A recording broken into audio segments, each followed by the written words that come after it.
Masu sauraro Assalamu alaikum, barkanmu da wannan lokaci, barkanmu da sake kasancewa da ku a cikin wannan tasha tamu mai ɗimbin albarka wato Katabi News TV.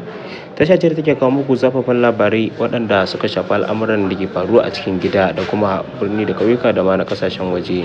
Idan wannan shine farkon shigowa ka wannan tasha, ka danna mana subscribe sannan ka danna alamar ƙararrawar sanarwa domin sanar da kai da zarar mun ɗora sababbin shirye-shiryenmu.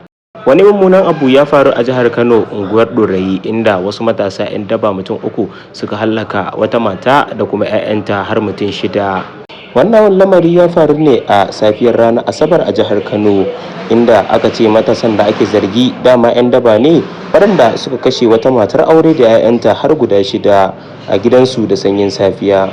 A cikin wata sanarwa da ta fito daga ofishin mai magana da yawon rundunar 'yan sanda na jihar Kano, CSP Abdullahi Haruna Kiyawa, sanarwar ta ce wannan mummunan lamari ya faru ne a lokacin da wasu da ba a san ko suwaye ba suka afka gidan Fatima Abubakar mai shekaru 35 da 'ya'yanta guda 6.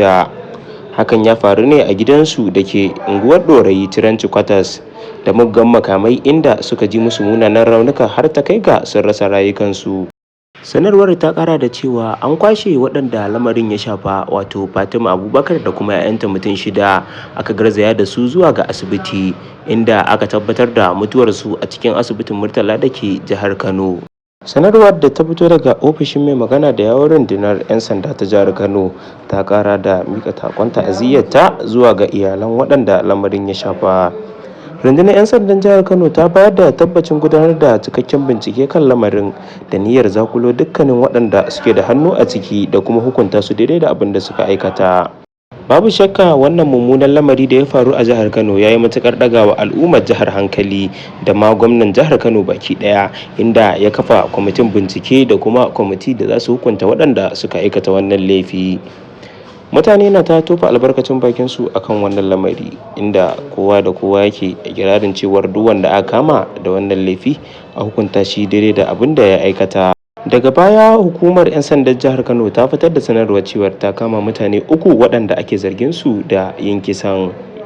'Yan sandan jihar Kano sun ce sun kama mutanen ne bayan mummunan kisan gillar da aka yi wa wannan mata wato Fatima Abubakar da 'ya'yanta guda 6 a unguwar Ɗorayi da ke cikin jihar Kano.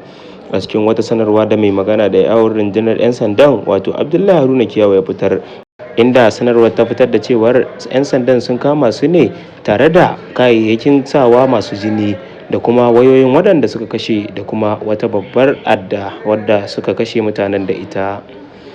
Masu sauraro kada dai ku manta, wannan na zuwa muku ne daga tashar ku mai farin jini wato Katabi News TV, tashar da take kawo muku zafafan labarai da abubuwan da suke faruwa a cikin ƙasa baki ɗaya da ma na ƙasashen waje.